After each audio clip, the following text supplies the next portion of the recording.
Hi there, this is Marissa, and today I have a new process video for you in my Traveler's Notebook. Today I'll be working with the Good Life April collection. You can actually download this from Etsy if you're interested.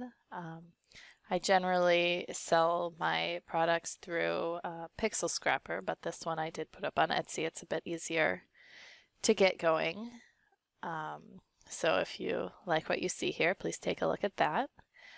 So on the left side there is just a page that is sized for the Traveler's Notebook. So I just printed that out and stuck it down. And then on the right side, I will be working with my photo and just adding in some different layers. And so these papers are from the Good Life collection, and then I will put in a few scraps like the doily and this craft paper here that I'm working with.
Thanks so much for watching this video. If you enjoyed it, please give me a thumbs up. And if you would like to see more, please subscribe to my channel. Have a great day.